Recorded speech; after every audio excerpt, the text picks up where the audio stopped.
Have you ever told God, yes, I'll follow you, but secretly hoped it wouldn't cost you much? Like, Lord, I'll follow, but not if it means letting go of this relationship. Or, yes, but can you make sure it's comfortable, secure, and everything makes sense? If that's you, this message is for you. Hi, I'm Luisa from, of course, this channel, Victory with Luisa, and thank you for being here today. And today we're diving into one of the hardest but most freeing truths Jesus ever spoke about what it really means to follow Him. Right? So we're in Luke 9, verse 57 to 62. And I believe this isn't just a message, it's a moment of surrender. One that will call you deeper into obedience, deeper into boldness, and deeper into the presence of God. Right? So let's read from Luke 9, verse 57 to 62. Alright, so it says here, as they were walking along, someone said to Jesus, I will follow you wherever you go.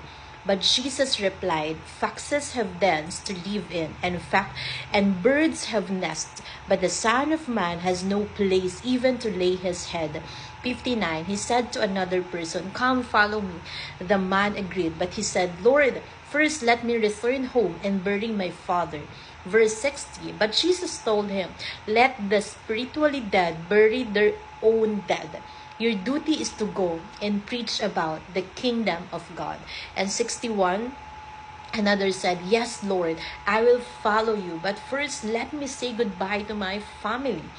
But Jesus told him, anyone who puts a hand to the plow and then looks back is not fit for the kingdom of God.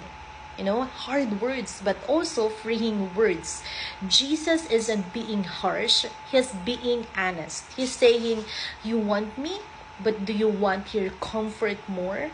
You say yes, but only if it fits your schedule. You're ready to follow, but you're still holding on to what I asked you to let go.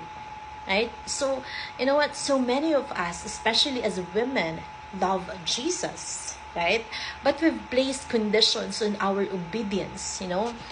Sometimes we're gonna say like, Lord, I'll follow you, Lord, but once I figure out my finances, right? Yes, Lord, but let me secure my future first. I'll go where you lead, but not if it costs me my dream, my stability, my comfort. But here's what I've learned in the wilderness, in the waiting, and even in heartbreak. Saying yes to Jesus might be painful for your flesh, but it will set your soul on fire. Jesus doesn't want half of your heart. He wants your full surrender, even when it's costly, even when it's uncomfortable.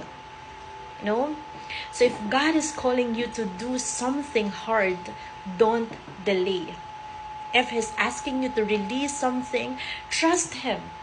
Trust Him with it. If you've been looking back, fix your eyes forward. Because Jesus is not just your Savior. He is your leader. And the kingdom of God isn't built by convenience. It's built by surrendered hearts. Those who say, yes, Lord, even when it's hard. Jesus got you. Right? So let's pray. I just want to pray for you. Lord Jesus, I don't want to follow you only when it's easy. I want to follow you when it's hard, when it's uncomfortable, and even when it costs me something. Help me count the cost and still say yes. I surrender my delays. I let go of what's behind me. I fix my eyes on you. Lead me, and I will follow. In Jesus' name, amen. Right? So if this message spoke to your heart, and you're being called to walk in faith through fear, surrender, or uncertainty, join me inside of Faithia app through my coaching space, anxious but anchored, right? You don't have to wrestle with this alone. Let's say yes to Jesus through yes, let's say yes to Jesus together today. All right, so see you in the next video. God bless.